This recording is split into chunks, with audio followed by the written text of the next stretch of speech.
हम जानते हैं कि इस पृथ्वी लोक पर 84 लाख योनियों में से एक मनुष्य योनि है और इसी में जन्म लेकर हम इस संसार में आते हैं। धर्म शास्त्रों के अनुसार मनुष्य को अन्य योनियों की तुलना में सबसे अधिक कष्ट भोगने पड़ते हैं। भागवत पुराण में इसका विस्तार से वर्णन किया गया है कि मनुष्य को जन्म से मृत्यु तक क्या क्या कष्ट और सजाएं मिलती हैं। जब कोई प्राणी मनुष्य के रूप में जन्म लेता है तो उसे पहले ईश्वर द्वारा तय किए गए वीर्य से गर्भ में प्रवेश मिलता है।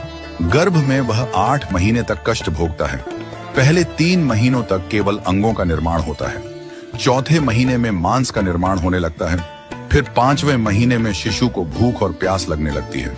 इस समय वह शरीर के भीतर अधिक असहज महसूस करता है क्योंकि उसका शरीर पूरी तरह विकसित नहीं होता और वह मां के आहार से ही पोषित रहता है। भागवत पुराण के अनुसार गर्भ में रहते हुए शिशु के साथ अनेक कष्ट होते हैं। शिशु के शरीर पर कीड़े रहते हैं और वह मांस, रक्त और अन्य असहज पदार्थों से पीड़ित रहता है। शिशु का अंग प्रत्यंग सुकुमार होता है और वह अपनी अवस्था में बिल्कुल असमर्थ रहता है, जैसे एक पिंजरे में बंद पक्षी। जब शिशु को अपनी पिछली जन्मों की याद आती है तो वह बहुत बेचैन हो जाता है और अपनी स्थिति से घबराता है। गर्भ में रहते हुए वह भगवान से प्रार्थना करता है कि उसे इस संसार के बंधन से मुक्त किया जाए। इस समय वह बोध करता है कि वह कितना पापी है और कैसे उसे यह कष्ट सहना पड़ रहा है। लेकिन फिर भी जब वह इस शरीर में आता है तो उसका स्मरण पूरी तरह से नष्ट हो जाता है। 9वें या 10वें महीने में जब मनुष्य इस मृत्यु लोक में आता है तो उसे अत्यधिक पीड़ा होती है।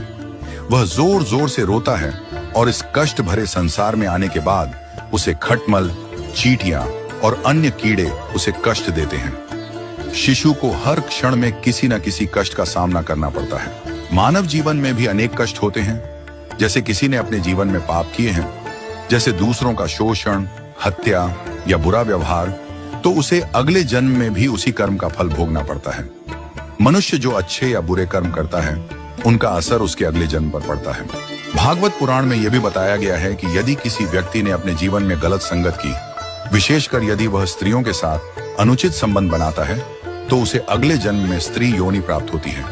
एक व्यक्ति जब जीवन में अच्छे कर्म करता है तो उसे उसके अच्छे कर्मों का फल मिलता है, लेकिन यदि वह बुरे कर्म करता है तो उसे उसकी सजाएं भोगनी पड़ती हैं। अंततः जब मनुष्य मृत्यु के करीब पहुंचता है तो वह अपने सारे जीवन के कर्मों को याद करता है और भगवान से मुक्ति की प्रार्थना करता है।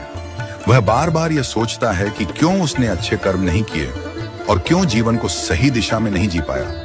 लेकिन यमदूत उसे उसके कर्मों के आधार पर ले जाते हैं और जीवन चक्र में उसे पुनः जन्म लेना पड़ता है। मित्रों, भागवत पुराण की यह कथा आप